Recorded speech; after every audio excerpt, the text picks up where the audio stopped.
que un viejo amor ni se olvida ni se deja. Hellinger le dice a una pareja que trae su bebé en una carriola: ¿y a ustedes qué les pasa? La mujer responde: pasa que siento a mi familia de origen como una carga. A mis padres y a mis 3 hermanos les va bastante mal. A mí también me fue mal mucho tiempo. Tuve un padecimiento borderline y también la enfermedad de Crohn, que es una inflamación intestinal crónica. Desde hace 4 años me siento bien. Hice una psicoterapia, pero todavía me siento muy atada a mi familia de origen. Entonces Hellinger le dice: se trata más bien de ti y de tu familia de origen. ¿Hay dificultades en la relación con tu esposo? No, dice ella. Le pregunta al marido: ¿tú quieres decir algo? Y el marido dice: para mí nuestra relación está atravesada por un conflicto continuo que aparece de repente y luego vuelve a desaparecer. Tenemos mucha cercanía e intimidad hasta que se vuelve a avivar el conflicto. Y Hellinger le pregunta: ¿de qué tipo? Y tenemos fuertes peleas, dice el marido. Hellinger dice: bueno, vamos a constelar primero solo a ti, a tu esposa y al niño. Al representante del marido le pregunta: ¿cómo te sientes? Y el representante del marido dice: bien, muy bien. La representante de la mujer dice: el niño está demasiado cerca de mí. Me siento muy insegura. El representante del hijo dice: yo siento algo parecido, también me siento inseguro y alterado. Hellinger le pregunta al marido: ¿cómo harías tú la constelación? Entonces el marido hace otra configuración, que es la siguiente. Y Hellinger le dice al público: hizo aún más radical la misma constelación. Al representante del marido le dice: ¿cómo te sientes? Y éste responde: me siento oprimido. El representante de la mujer dice: me siento totalmente coartada. Y el representante del hijo dice: estoy nervioso, más nervioso que antes. Entonces Hellinger se dirige a la pareja y le dice: esta constelación muestra que el esposo y el hijo impiden que la madre se vaya.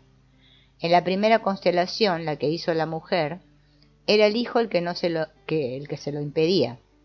Esto quiere decir que la mujer está en peligro.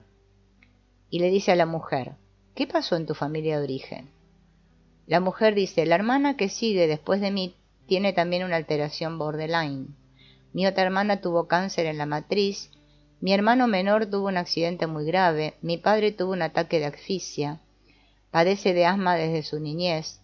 Desde que me acuerdo está pasando siempre alguna desgracia. La familia siempre parece estar a punto de explotar. Hellinger entonces dice: están el padre y la madre. ¿Y cuántos hijos? La mujer dice: 4. Yo soy la mayor.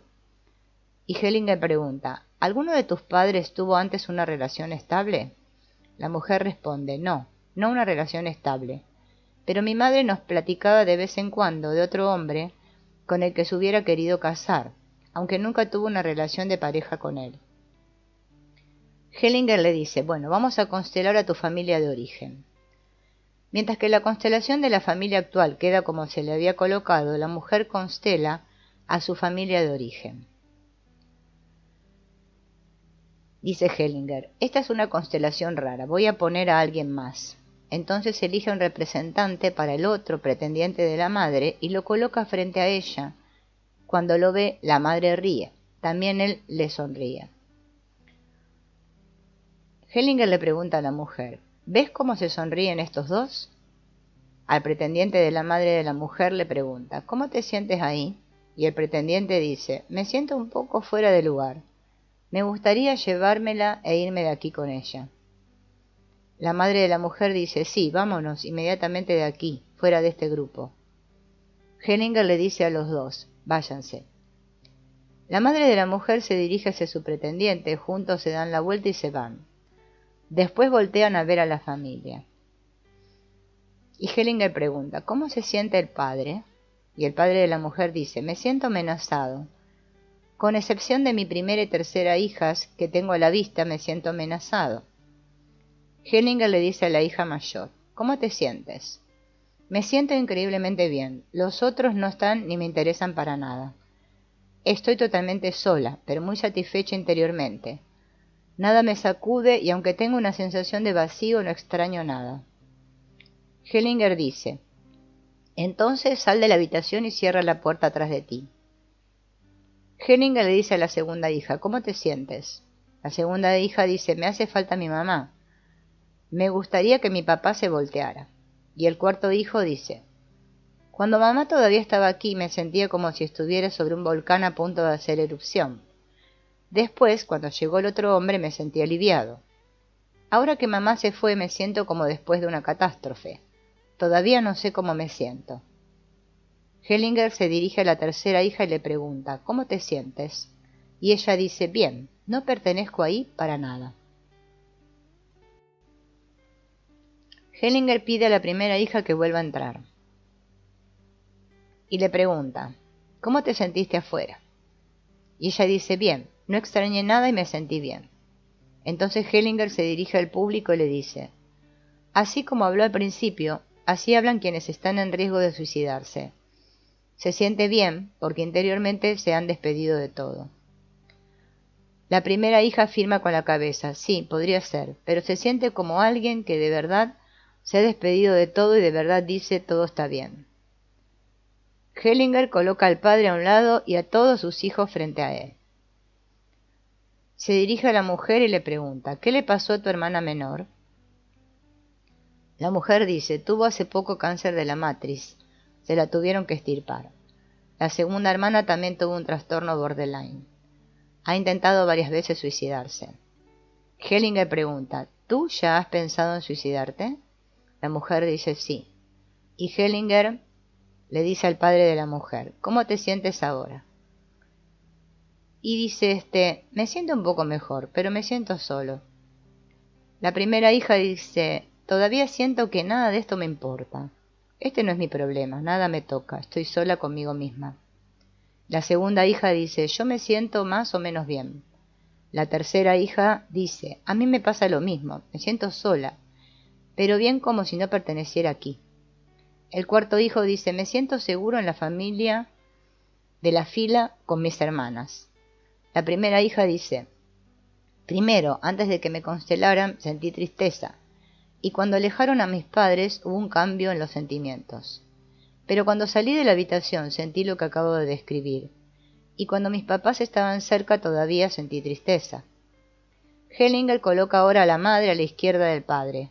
A su novio lo coloca aparte, a la derecha del padre. Los hijos dan un paso atrás. Y Hellinger le pregunta a la madre de la mujer, ¿cómo te sientes? Y esta dice, ajena, indiferente. Hellinger hace que la mujer ocupe su lugar en el sistema de origen. Hace que la madre se coloque frente al padre. Y le dice a la madre de la mujer, dile a tu esposo, te engañé. La madre de la mujer lo dice, te engañé. Y lo siento mucho. Hellinger le pregunta, ¿lo dijiste de corazón? Y ella dice, no tanto, yo no sentí que fuera de corazón, dice el padre de la mujer. Entonces Hellinger le dice a la madre de la mujer, dile, no merecías a alguien como yo. ¿Qué tal se sintió eso? Y la madre de la mujer dice, más honesto. Entonces Hellinger le dice a la madre de la mujer, regresa frente a tus hijos y diles, quiero irme, los dejo con su padre. Este es su lugar, aunque yo me vaya. Y le pregunta Hellinger a la mujer, ¿cómo te sientes con esto? La primera hija, llorando, dice, estoy muy triste.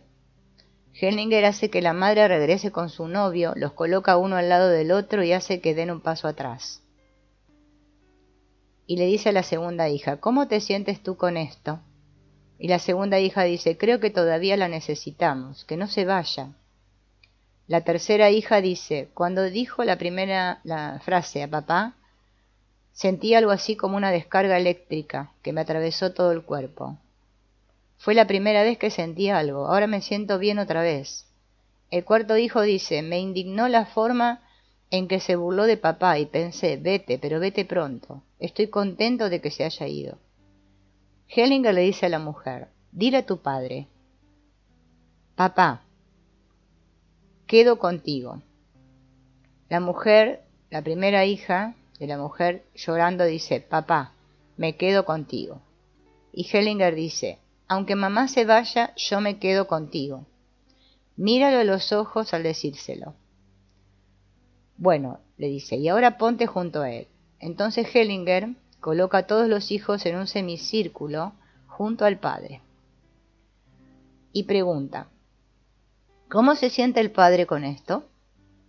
Y él dice: me corre frío por la espalda, como si apenas ahora tuviera relación con lo que está pasando. La segunda hija dice: me siento bien. La tercera: yo también. El cuarto: está bien. Y Hellinger le dice a la mujer: vuelve a mirarlos a los ojos y diles: aunque mamá se vaya, yo me quedo. Junto a ti tengo un lugar seguro. Mírame con ojos buenos si me quedo con mi esposo y con mi hijo. Hellinger le dice al padre: pásale el brazo por el hombro. La mujer: recarga tu cabeza en él. Le dice a la mujer, ¿no?, que recargue su cabeza en él. El padre abraza a la mujer que tiene a su hijo en brazos. Ella recarga la cabeza en él y llora fuertemente. El niño, que antes había estado llorando, se calma. Hellinger le dice a la mujer: ¿cómo te sientes ahora? Me siento muy aliviada. Me siento en casa. Ahora Hellinger coloca a la mujer y a su esposo en la constelación del sistema actual. Al representante de su hijo lo coloca frente a ellos. ¿Cómo se sienten? El marido dice: bien.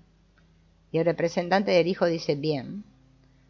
Bueno, ahora pondré a su padre atrás de ella. Cuando el padre se coloca atrás de la mujer, el hombre se incorpora y respira profundamente. Y el marido dice: esto me da fuerzas. Y la mujer dice: me siento bien y apoyada. Bueno, dice Hellinger, creo que ya acabamos.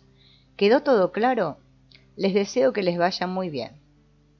Y procura que tu marido te dé contención. Se recarga en su esposo y los dos se abrazan fuertemente. La gran preocupación que siento por mi hijo me hizo decidir, junto con mi esposo, que nuestra familia lucía constelada, escribió Ingrid en su solicitud para el seminario. Mi hijo nació apenas hace unas semanas, en realidad todavía estamos en la fase del puerperio, pero siento cómo todo se tambalea, es como si estuviera a punto de comenzar un terremoto.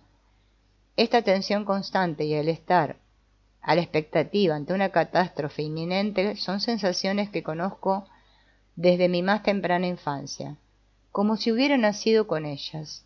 Siento que hay enredos en mi familia de origen y que mis hermanos y yo hemos pagado el precio en forma de enfermedades crónicas y accidentes. Durante años me atormenté con depresiones, intentos de suicidios y neurodermatitis. Incluso se me ha diagnosticado como paciente borderline. Pero lo que más me preocupa es nuestro pequeño bebé. El pequeño Jonathan no debe ser otra víctima más de la desastrosa dinámica de nuestra familia.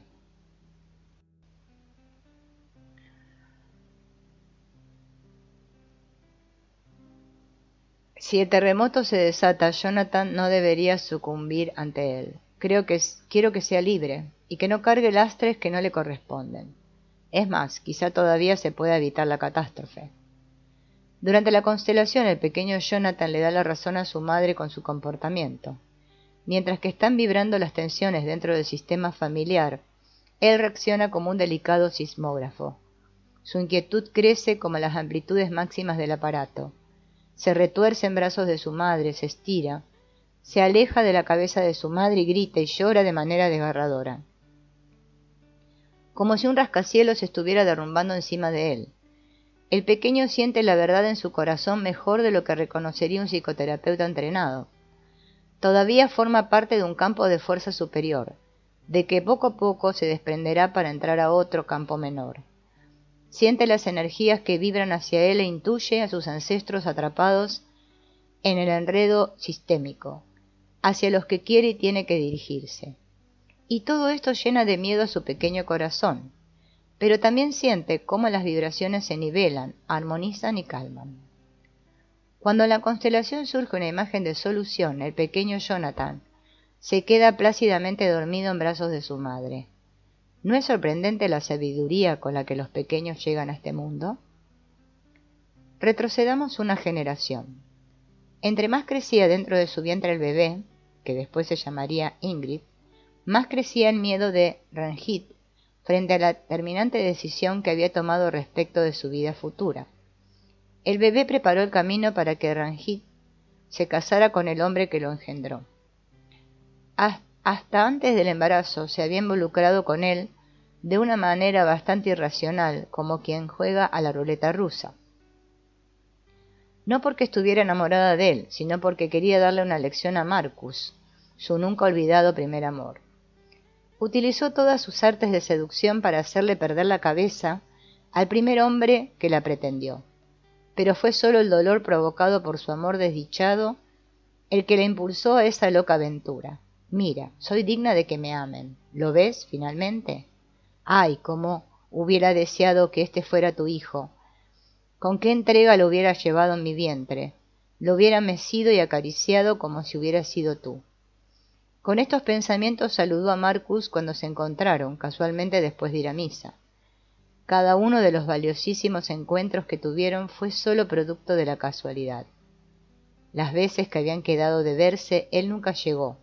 Nunca contestó las cartas de Ranjit, a pesar de que Marcus también se sentía fuertemente atraído por ella. Nunca actuó en consecuencia. Bueno, finalmente encontraste al hombre que te mereces, Ranjit. ¿Era de nuevo tu típico sarcasmo, en el que trataba de protegerse, o lo decía en serio? En su mirada, que acarició suavemente la curva de su vientre, y se quedó prendida a sus ojos, Ranjit vio amor. Pero quizá era solo una especie de amor universal, el amor que le profesa un pastor a su rebaño. Como sea, sostuvo su mano un poco más de lo necesario, y ella sintió el fuego inextinguible de su amor por él. Pero no se lo podía decir, menos aún con el niño de otro hombre en su vientre. Pero Marcus tampoco había aceptado su amor cuando se le ofreció siendo virgen. Una vez, en una fiesta con motivo del aniversario de la preparatoria en la que ambos estudiaran, él era 4 años mayor, bailaron un apasionado tango. Fogosa, Ranjit se estrechó contra su cuerpo y acarició su cuello hasta que se dio cuenta que él seguía su juego de seducción. Entonces le susurró al oído, en algo que había sido más un beso que un susurro: tú eres el único al que yo podría amar. Él no se soltó del abrazo, al contrario, la estrechó más fuertemente contra su cuerpo, para que ella notara cómo correspondía a su amor. Pero suavemente le murmuró: ay, querida, tú te mereces a alguien mejor, no me idealices.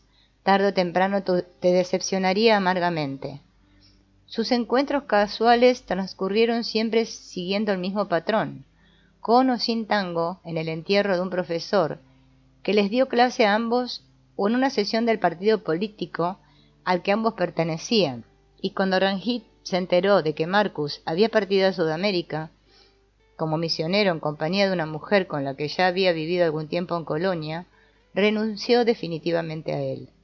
Por lo menos eso creyó su razón, pero su corazón sabía que lo seguía amando, y que lo seguiría amando hasta el día de su muerte y quizás aún después. Era evidente que no había sido un complejo de inferioridad lo que le había impedido a Marcus corresponder al amor de Ranjit. Simplemente había jugado con ella y después se había casado con alguien mejor que ella. Como había oído, los dos hacía tiempo que intentaban en vano tener un bebé.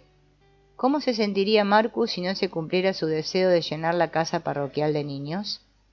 Y ahí nacieron las ansias de venganza de la despreciada. Enamoró al primer pretendiente que se atravesó en su camino para mostrarle a Marcus la maravillosa madre que ella hubiera sido para sus hijos varones. Pero no tuvo un hijo, sino una hija. Para colmo, ni siquiera era bonita. De todos modos, Ranjit sintió un cierto agradecimiento. El parto no tuvo complicaciones, la madre primeriza casi no sufrió dolores y la niña bebió ávidamente su leche de ambos pechos. Ranjit se sentía fortalecida en su maternidad. La pequeña Ingrid parecía no querer nada más que el pecho y le encantaba quedarse dormida chupeteando el pezón de su madre. Deberías ver, Marcus, aunque fuera una vez, estos pechos tan llenos de leche. Ni comparación con tu mujer, que al parecer no tiene pecho, sino una tabla. Por las noches la pequeña Ingrid pedía el pecho con mucha más frecuencia, por lo que resultaba más problemática que de día. A pesar de que seguramente no tenía hambre, despertaba cada vez más frecuentemente en su habitación y lloraba hasta que se le daba el pecho.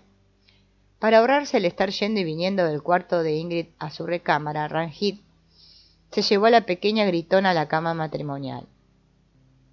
Al papá esto no le gustó en lo absoluto. La noche le resultaba demasiado intranquila, y la mujer amada le pertenecía cada vez más a la niña que a él. Su imagen de una familia feliz se desbarataba como un castillo de arena en la lluvia. Desde el principio había sentido que no había conquistado totalmente el corazón de Ranjit, y había esperado que su hija los uniera e hiciera crecer su mutuo amor.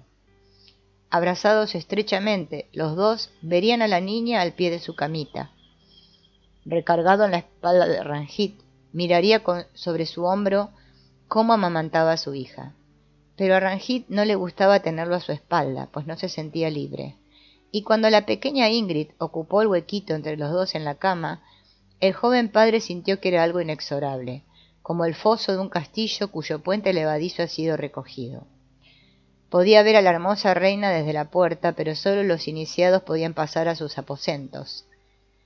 Y la única iniciada era la niña, y eso solo porque le estaba dando el pecho. Tú, su esposo, solo podías acercártele cuando ella quería tener otro niño. Solo entonces te necesitaba la vieja reina. Ranjit estrechaba a la niña contra su corazón, pero no tenía el corazón puesto en ella. Marcus seguía ocupando el lugar más grande. En realidad estaba amamantando para él. Le demostraba el instinto maternal que él dejó ir. La pequeña Ingrid se colgaba tercamente de los dos oscuros círculos. Podía contar con que siempre permanecerían iguales. Siempre serían igual de redondos. Con cada situación fluiría la leche, siempre igual de dulce, y una blanca gota de leche quedaría pendiendo del pezón. Ingrid podía contar más con los pezones que con los ojos de su madre, que casi siempre estaban viendo al vacío. Y cuando miraban a Ingrid, su expresión era impredecible. A veces los ojos resplandecían de gusto ante la fricción con que la niña tomaba la leche. A veces externaban furia, cuando el llanto de Ingrid había interrumpido su sueño. Cuando Ingrid, 20 años después, es internada en una clínica de enfermedades psicosomáticas debido a sus depresiones e intentos de suicidio, el diagnóstico es trastornos de personalidad borderline. Algunos psiquiatras hablan sencillamente de trastornos tempranos. Lo que esto significa es que se presentan bloqueos en el desarrollo de la personalidad.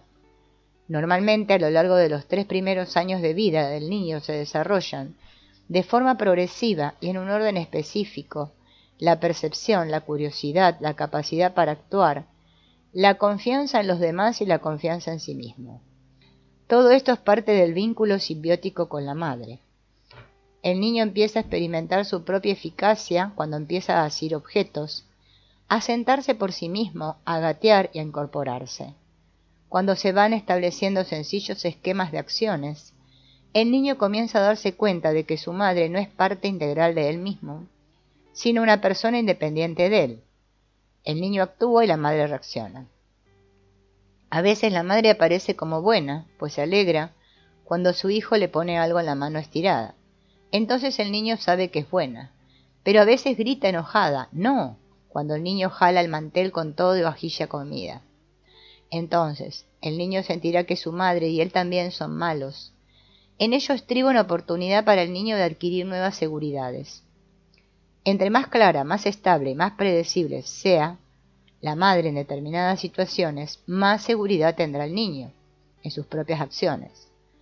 De todas las personas de referencia que le proporcionan al niño estas seguridades elementales, la más importante es la madre. El niño aprende a distinguir a su madre, que le es tan familiar, de los extraños y por tanto a confiar en ella de manera cada vez más consciente. Esta importante fase de experimentación en lo sucesivo, llamada de separación e individuación se extiende del 6º al 18º mes de vida. Ingrid todavía no tenía ni un año cuando su madre se volvió a embarazar. Por un lado, Ranjit se alegró, quizá ahora llegara el anhelado varoncito, pero por otro el embarazo le impidió regresar a su trabajo en la escuela. Quería demostrarse a sí misma que no solo era una buena madre, que amamantaba a su hija y la cargaba en la espalda, en un rebozo, sino que también era capaz de lograr su realización profesional. Marcus siempre se expresó despectivamente de las amas de casa. Nunca quiso como compañera a una mujer que fuera solo madre de familia. Su esposa era cuidadora de ancianos. Por lo visto, no fue capaz de tener una mejor preparación. Ranjit era maestra de primaria, en cuerpo y alma. Eso siempre le gustó a Marcus. Ella logró las dos cosas, tanto dar a luz como dar clases en la escuela. Y como si fuera poco, realizar su trabajo político en la presidencia municipal. Ingrid a veces se quedaba con su abuela, a veces con la vecina. Debido al nuevo embarazo de su madre, de por sí ya había sido destetada. En sus primeros meses de vida, un niño todavía no es capaz de comprender contextos y relaciones completas, sino únicamente fragmentos individuales del todo.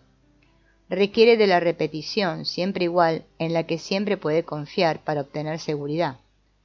Entre más amplio sea el repertorio de estos esquemas individuales, más libertad tendrá para desarrollar su curiosidad. Ahora habían desaparecido de la vida de Ingrid los dos pechos de su madre, que hasta ese momento habían sido sus puntos de apoyo más importantes. Las blusas de mamá estaban siempre abotonadas, casi nunca estaban cerca de ella. Ingrid trataba de conquistar nuevos lugares seguros con mamá y lo lograba.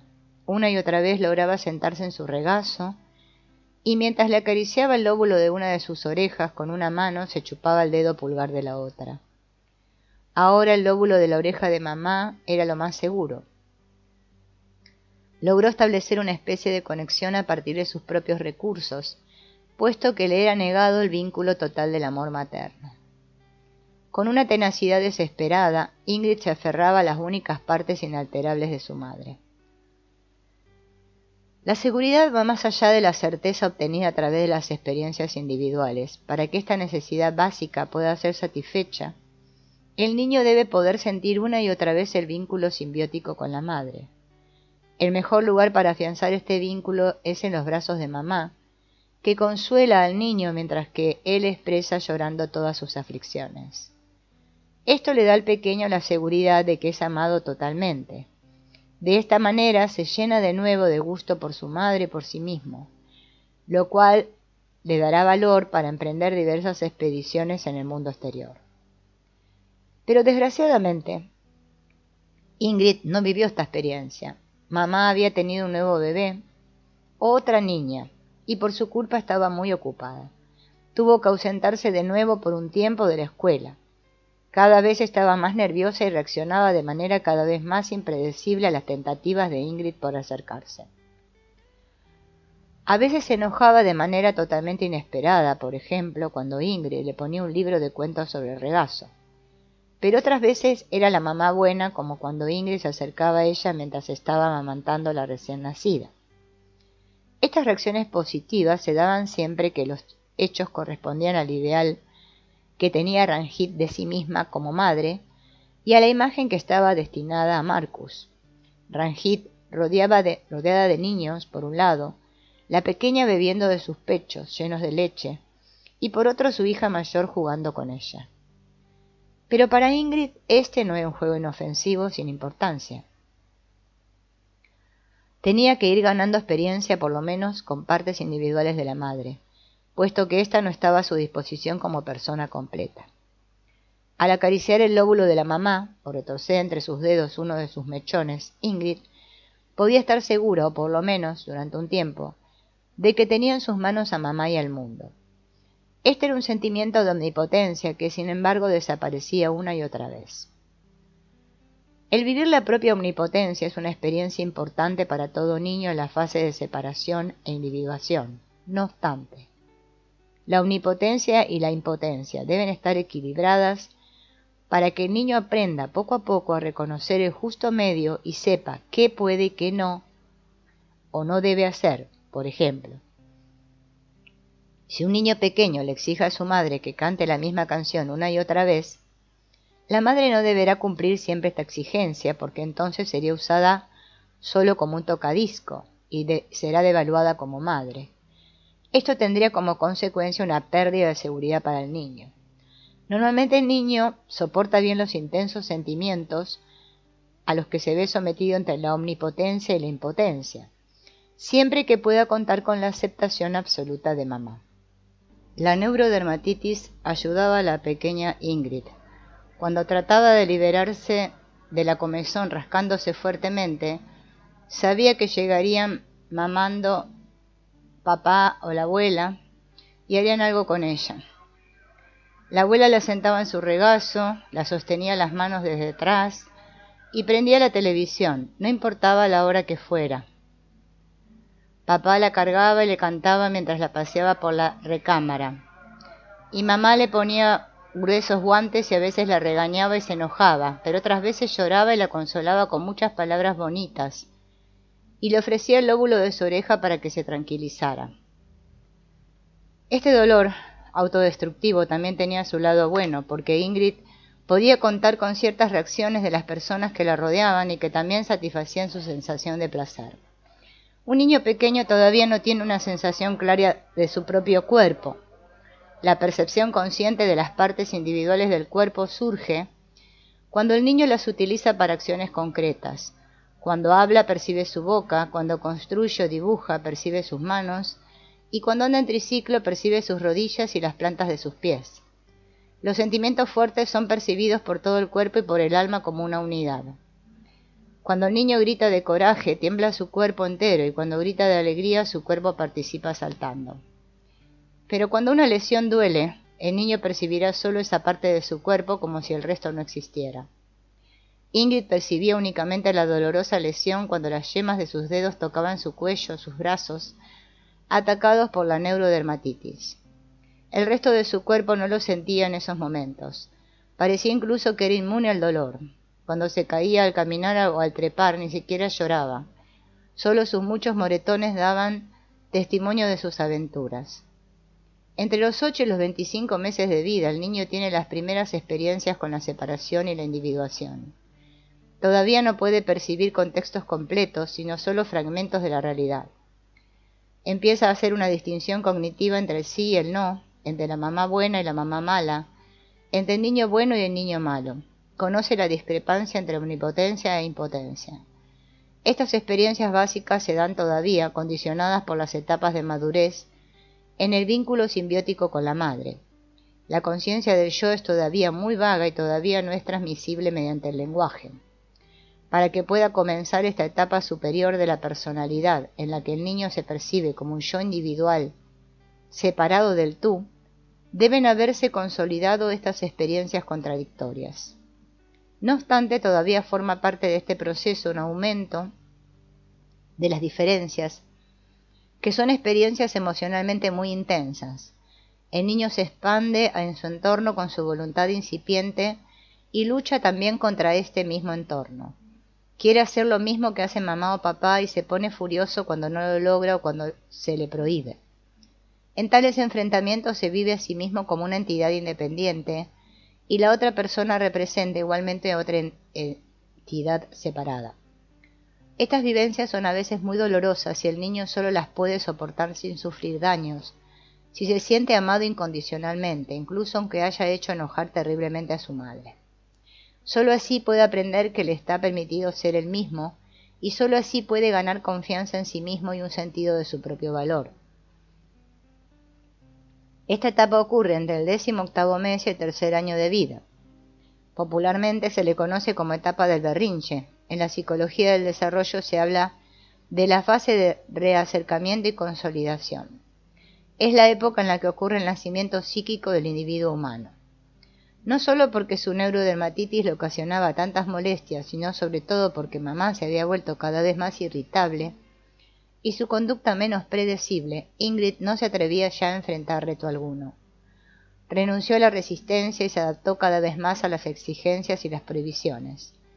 De por sí no había nadie que pudiera hacer eco a su protesta. Papá hacía todo lo posible para que Ingrid no se exaltara y para que no hiciera enojar a mamá. Para él era importante mantener la paz familiar.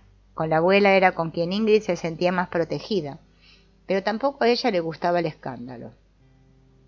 Debido a su educación, la abuela no toleraba que se le opusiera resistencia. En cuanto Ingrid empezaba a patalear y a gritar no, la abuela le respondía claramente con una nalgada y la hacía permanecer en su habitación hasta que prometiera volver a ser obediente. Conforme pasaba el tiempo, se reducía su valor para imponerse y afirmarse a sí misma. Antes de que Ingrid entrara al jardín de niños, mamá dio a luz a un tercer bebé. Otra vez una niña, esto no puede ser.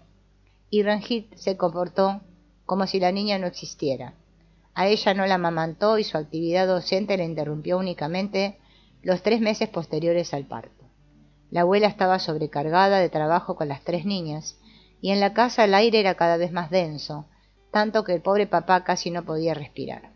Sus ataques asmáticos se hicieron más fuertes y frecuentes.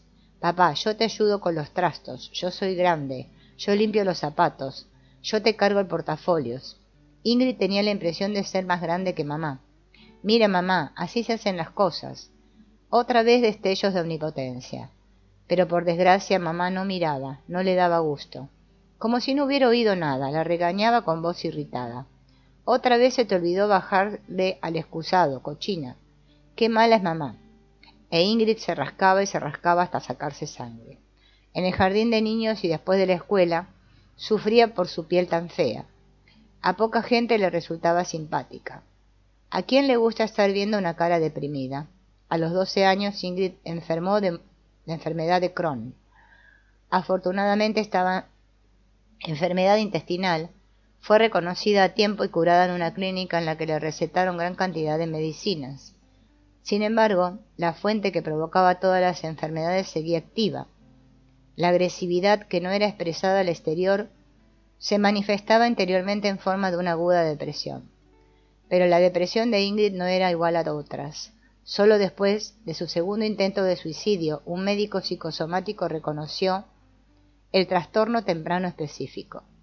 En su reporte al médico que le remitió a Ingrid escribió: un trastorno de la personalidad borderline, que puede aumentar hasta llegar al grado de psicosis, surge cuando no se le da el desprendimiento de la simbiosis con la madre. Las personas que no logran completar el nacimiento psíquico están bloqueadas en la temprana fase de separación e individuación. En lugar de separarse de la madre y desarrollar su propia individuación, las experiencias de la fase de separación e individuación son conservadas de manera duradera y repelidas continuamente. Esto se manifiesta de forma típica en los síntomas de Ingrid. Está en una búsqueda continua del cariño materno, pero la madre la busca también en los hombres o en el equipo médico completo.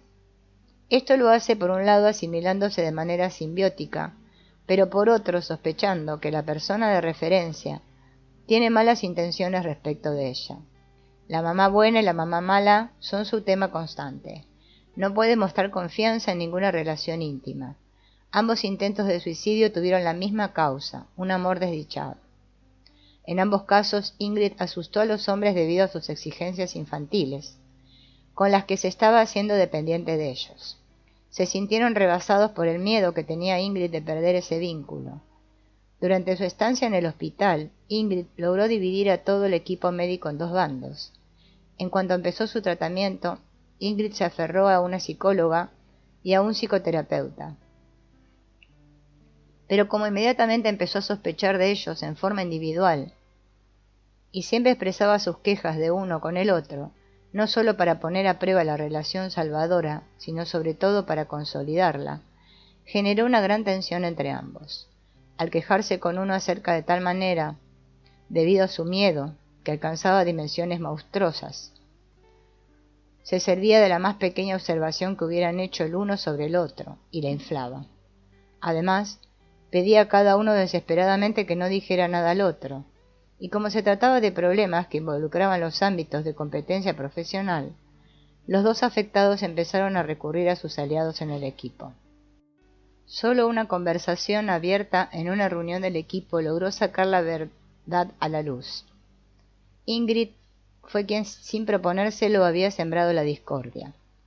Entre los psicoterapeutas, el hecho de que el paciente se convierta en tema frecuente de conversación de las reuniones del equipo médico es considerado como un elemento no formal, pero sí seguro, según lo muestra la experiencia, para diagnosticar un trastorno borderline. Ingrid se maneja a sí misma a partir de un esquema maniqueo fragmentado similar. O se siente culpable, inferior, indigna de ser amada, sencillamente mala, o se siente inocente, abnegada, sencillamente buena. No obstante, Ingrid suele tender a los aspectos negativos porque los aspectos positivos, debido a su desconfianza, casi siempre se transforman en elementos negativos. Según el esquema, soy inocente, pero todos me atribuyen la culpa. Por eso Ingrid tiende a sufrir depresiones, a huir de la vida, a diferencia de otros pacientes borderline que suelen vivir más bien el lado agresivo. En tanto que no haya encontrado en ella misma el justo medio entre lo negativo y lo positivo, le faltará el equilibrio, la conciencia segura. Sus sentimientos preponderantes de impotencia son agitados de tanto en tanto por brotes de omnipotencia. Sobre todo, después de sus intentos de suicidio se siente omnipotente.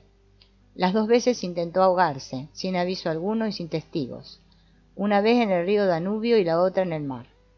En ambos casos, personas que pasaron casualmente la salvaron en contra de sus deseos. En ambas ocasiones, su omnipotencia se puso de manifiesto en sus fantasías.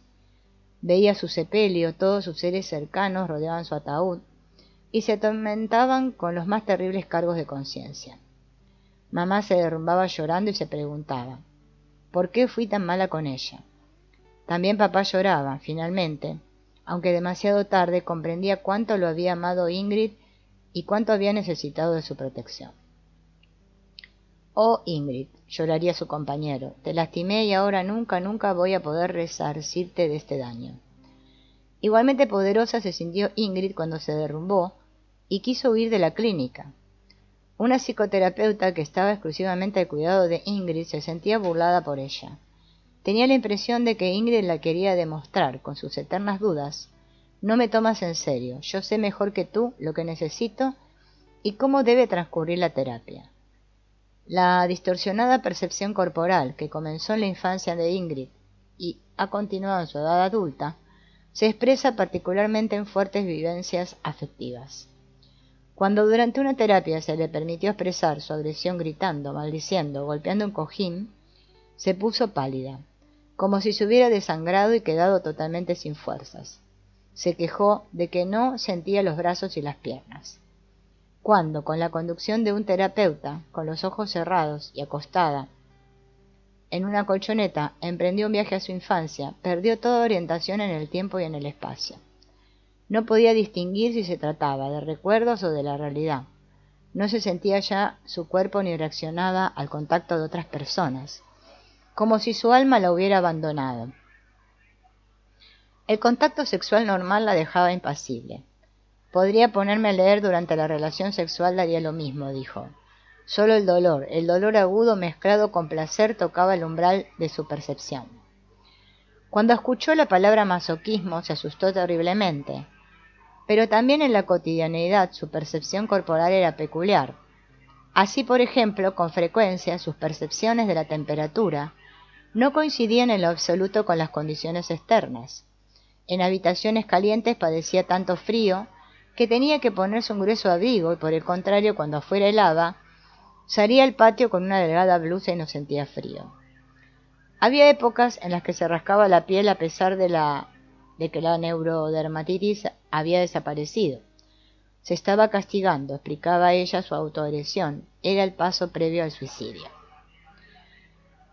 Hasta aquí el reporte del psicoterapeuta.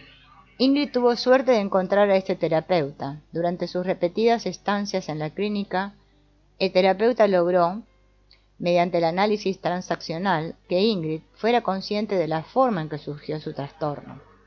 A veces estaba a su disposición noche y día, y la abrazaba cuando se derrumbaba, para ofrecerle un vínculo seguro, un cimiento importante para que pudiera construir su personalidad. Ingrid se volvió más realista, más segura de sí misma y más optimista. Conoció a un hombre simpático con el que se casó y que de pronto esperó un bebé. Con el embarazo aparecieron rastros de angustia y de su antigua depresión. Como un oscuro velo, atada a fuertes dudas. ¿Me amas, Michael, o solo estás fingiendo? Para los dos era evidente que necesitaban ayuda para poder no poner en peligro su matrimonio. Acudieron a un terapeuta de contención. Cuando Michael sostenía en sus brazos a Ingrid sobre la colchoneta para confrontarse emocionalmente con ella, estaba seguro de que ella repetiría sus súplicas de que le fuera fiel y le dedicara más tiempo. Y estaba listo para recibirlas y a su vez para decirle cuánto lo lastimaban sus dudas. Porque Michael estaba convencido de que hacía lo que más podía. Pero de manera sorpresiva, Ingrid expresó cosas totalmente diferentes. Ya no aguanto más, me voy a ir lejos de ti. Y cuando vio lágrimas de desesperación en los ojos de él, Ingrid trató de calmarlo. Ay, Michael, no tengo nada contra ti, no es tu culpa. Estoy tan terriblemente triste desde que era niña, tengo tanto miedo, es mejor no vivir. De nuevo los pensamientos suicidas. Al final de esta confrontación, que no podía llevar a ninguna solución, los dos se prometieron, por recomendación de la terapeuta, ir al taller de constelaciones con Bert Hellinger. Dadas sus muchas y frustrantes experiencias terapéuticas, Ingrid no creyó que esto fuera a ser de mucha ayuda. Solo por amor a su hijo no nacido intentó esta última oportunidad. En un principio no podía creer que el primer amor de su madre tuviera tanta importancia. Pero si casi nunca hablaba de este Marcus. Pero, por otro lado, era cierto que nunca estuvo emocionalmente presente del todo. Entonces fue a causa de su amor secreto. Pobre papá, que nunca había alcanzado el corazón de su esposa, a quien tanto quiso, y a quien todavía seguía queriendo. Ingrid también comprendió que, con la partida de su madre, había sido arrastrada por el torbellino de la despedida definitiva. Si mamá se va, me voy yo también. La imagen de solución era perfectamente convincente. Poco después de haber hecho su constelación, Ingrid escribió en su informe: ya durante la constelación me sentí muy aliviada. Finalmente fue evidente lo que estaba pesando tanto sobre la familia. Sentí un gran amor por mi padre y me fue dolorosamente claro cuánto había amado a mis padres en los años de mi enfermedad. En la constelación de la imagen de solución, sentí fuerza y alegría. Sentir a mi padre atrás de mí me fortaleció mucho. También inmediatamente después del taller me sentí fuertemente atraída hacia él. Sentí mucho amor por él, en tanto que me distancié más de mi madre. 8 meses después de la constelación, Ingrid informaba: mi relación con mi padre y con mi madre es mejor que nunca. La serie de enfermedades ha terminado. Ya no me siento responsable del bienestar de mis hermanos. La imagen de solución me sigue dando fuerzas, y también mi esposo se siente fortalecido. Sentir a mi padre atrás de mí me permite ser como soy y me da fuerzas para cuidar a mi familia. Después de 1 año y medio, Ingrid escribió a su terapeuta de contención: hoy se fortaleció mi separación de mi familia de origen en beneficio de una clara consolidación de mi familia actual. Los 3 somos felices juntos. Naturalmente, de vez en cuando surgen tensiones, pero dentro de nuestra pequeña familia somos lo suficientemente fuertes como para vencer los conflictos por nosotros mismos. Y cuando la tensión resulta demasiado dolorosa y nos faltan las palabras, entonces hacemos lo que tú nos indicaste. Mi esposo y yo nos damos contención para llorar y gritar el dolor, y no nos separamos sino hasta que el amor pueda volver a fluir. Naturalmente, también contenemos a nuestro pequeño Jonathan cuando lo necesita. Lo más agradable y sorprendente es que, a sus escasos 2 años de edad, parece ya poder sentir y expresar su necesidad de contención. Cuando ya no sabe qué hacer con su enojo acumulado, corre a mis brazos o los de su papá y grita: contención, y saca entonces su rabia en el lugar adecuado. Un día que oyó llorar a un niño en el supermercado, dijo: Niño llora. Contención.